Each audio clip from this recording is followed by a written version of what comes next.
Bonjour chers téléspectateurs, bienvenue sur CLAC. Aujourd'hui nous allons faire un zoom sur le lycée Saint-Pierre, ou plus précisément sur la section sport-études. Bonjour Léa, comment vas-tu? Bonjour, ça va très bien et toi? Super.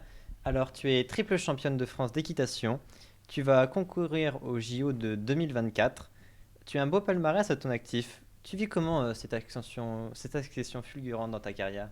C'est vrai que c'est assez impressionnant d'avoir accompli en fait tous ces événements qui sont arrivés dans ma vie aussi rapidement. Mais j'ai pas mal de gens qui sont autour de moi, qui gravitent autour de moi pour m'encourager. J'ai mes proches et j'ai mes entraîneurs. Oui, en parlant de tes entraîneurs, donc tu as commencé ta carrière au lycée Saint-Pierre à Abbeville, dans la section sport-études. Tout à fait. Comment t'es venue cette passion pour l'équitation? C'est arrivé dès ton enfance ou plus récemment? C'est quelque chose de très récent comparé à certaines cavalières de mon entourage. Pour la plupart, elles ont développé cette passion dans leur enfance. Moi, ça m'est arrivé au lycée, quand je suis rentrée au lycée, parce que il y avait la proposition du coup de faire sport-études. Et donc, j'ai choisi l'équitation, mais au début, j'ai pas mal hésité avec l'escrime, puisqu'il y avait pas mal de choix. Il y avait l'escrime, l'équitation, le hockey et la natation. Et donc, c'est à ce moment-là que j'ai choisi, et je suis directement tombée amoureuse de l'équitation dès que j'ai commencé les entraînements au final. Un coup de foudre. C'est un peu ça, oui. Et du coup, comment s'organise une journée type d'entraînement et de cours? J'ai cours de manière tout à fait normale dans la journée avec les autres camarades de ma classe. Et parfois, on peut avoir des aménagements en fonction de l'emploi du temps, de quelques heures ou quelque chose comme ça qu'on a adapté pour l'entraînement. Et donc à ce moment-là, on va au centre équestre qui est juste à côté du lycée et on s'entraîne. Et du coup, il faut être assez investi, il faut pas choisir ça à la légère, il faut être certain que tu veux faire ça avant de commencer parce que ça demande de la rigueur et ça demande de l'investissement, comme je l'ai dit. Et tu arrivais à combiner le travail scolaire et extrascolaire? Encore une fois, c'était un petit peu, enfin on va dire, c'est pas vraiment compliqué, mais faut être investi et faut le vouloir pour pouvoir le faire, parce que c'est de l'organisation, comme je l'ai dit, de la rigueur, et c'est aussi de la passion, beaucoup de passion en fait. Si tu es passionné par un sport, forcément ça va être facile, et les entraînements pour moi c'était pas vraiment comme un travail, c'était plus de l'amusement qu'autre chose. Et donc cela avait un impact sur ta vie sociale parce que ça doit te prendre énormément de temps. C'est vrai que ça me prenait pas mal de temps. Alors pour mes amis du lycée, je les voyais tous les jours en cours, donc c'était pas très compliqué. Par contre, ce qui était un peu plus compliqué, c'était par rapport à mes amis en dehors du lycée, à ma famille. Fallait s'organiser pour pouvoir faire des événements, etc. Mais en général, j'arrivais à bien m'organiser. Les seuls moments où je pouvais louper un entraînement, c'était quand il y avait des examens blancs ou le bac, par exemple. Et comment se passait ta vie à l'internat? Ça se passait très bien. L'internat, c'était un très bon choix, honnêtement. J'ai hésité pendant très longtemps à savoir si j'allais prendre cette option d'être à l'internat ou pas, parce que je voulais pas trop quitter le cocon familial, on va dire. Mais au final, c'était un bon choix. Et je suis contente d'avoir fait ça, parce que maintenant, j'avais développé au lycée un groupe d'amis proches où on avait une très bonne entente, on se voyait souvent au foyer. Et puis ça permet aussi d'avoir un encadrement, parce que quand on est au lycée et qu'on a autant d'activités extrascolaires, on a besoin d'un mode de vie sain et d'un encadrement. Et donc c'était très bien, c'était très bénéfique. Et tu es resté en contact avec tes amis? Malheureusement non, parce que la plupart du temps on se perd de vue au lycée et puis on ne s'est pas trop parlé après parce que j'étais concentrée sur ma carrière. Mais je suis restée amie avec ma meilleure amie de l'époque et ma meilleure amie actuelle, Alexia. Eh bien, en parlant d'Alexia, donc c'est aussi une invitée sur notre plateau. Bonjour Alexia, comment vas-tu? Bonjour, c'est un plaisir d'être avec vous aujourd'hui. Mais c'est également un plaisir de vous recevoir toutes les deux sur notre plateau, hein. Nous sommes actuellement entourés de sportives. C'est ça, oui. Et donc, si je ne me trompe pas, vous concernant, donc vous êtes meilleure amie depuis le lycée, c'est ça? Oui, c'est ça, on s'est rencontrés pendant les portes ouvertes, mais après sinon on était à l'internat ensemble. Donc on a partagé beaucoup de moments ensemble et on rigolait bien. Et toi, tu faisais aussi de l'équitation?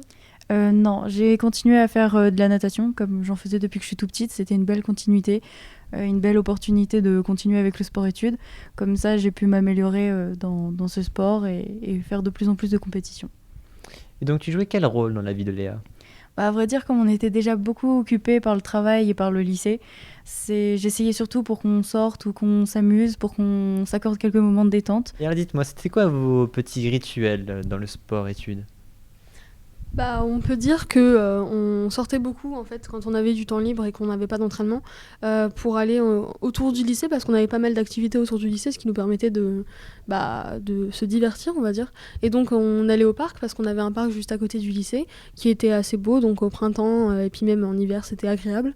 Et puis on avait également un cinéma qui était proche du lycée qui nous permettait de voir des documentaires, des films d'art et essai culturels. Donc c'était vraiment très intéressant. Et on faisait ça en général, et c'était en partenariat en plus avec l'option cinéma du lycée, donc on avait de quoi faire, on va dire. Et vos emplois du temps étaient à peu près similaires à l'époque? Oui, donc moi je sais que j'avais des entraînements le matin, donc à partir de 6h30 pour les plus matinales.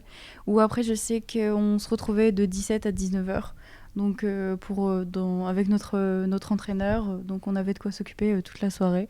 Mais c'était un réel plaisir et on se sentait bien, bien entouré, ça c'est sûr. Et donc toi Alexia, c'était quoi ton ressenti au milieu de tout ça? Bah, on était vraiment bien épaulés et on avait une bonne équipe et une bonne entente. On en sort vraiment grandi de ce genre d'expérience et c'était des bons souvenirs pour moi, vraiment. Très bien. Et en parlant de ça, donc Léa, si Oui. vous deviez citer des exemples de ce que le port études équitation à Saint-Pierre vous a apporté de bénéfique, qu'est-ce que ce serait? En y pensant comme ça, je dirais, je me répète un peu, mais la rigueur, parce que c'est quelque chose de très intéressant, enfin très important, on va dire, et qu'on acquérit beaucoup ouais, en devant travailler à la fois en cours et à la fois à l'entraînement. Et je pense que tu peux développer peut-être sur le sujet. Oui, c'est ça, ils essayaient vraiment pour qu'on soit à 100% disponible et autant efficace que ce soit en cours qu'en sport et qu'on garde une santé mentale importante aussi. Donc tout le monde, tout le personnel était avec nous, ça c'est sûr. On avait aussi des compétitions.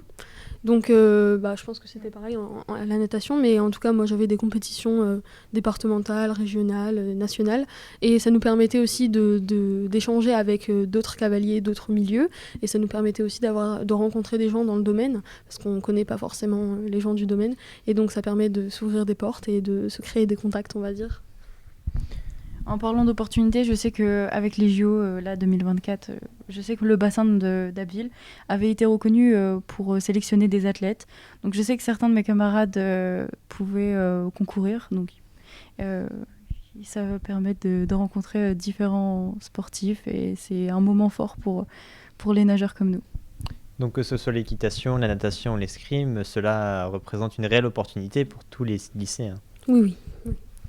Et bien en tout cas, merci beaucoup les filles d'avoir répondu à notre appel pour cette interview. Merci à toi de nous avoir laissé l'opportunité de venir et de parler de cette expérience. Alors, j'en profite pour passer un petit message, on va dire, à nos téléspectateurs en disant que si jamais vous êtes passionné d'un sport ou alors si jamais vous aimez le sport et vous ne savez pas encore dans quel domaine vous voulez vous améliorer, n'hésitez pas à faire un sport-études. Bon, là, au lycée Saint-Pierre à Abbeville, ça nous a permis de faire l'équitation, l'escrime, le hockey, la natation. Mais je pense que en tout cas, c'est une bonne expérience et ça nous a apporté que du bénéfique, en tout cas pour nous. Et ben, en tout cas, nous vous souhaitons un bon courage pour les JO de 2024. Merci. Nous remercions bien évidemment tous nos téléspectateurs pour votre fidélité dans notre émission. Et bonne journée à tous et surtout la suite de vos programmes.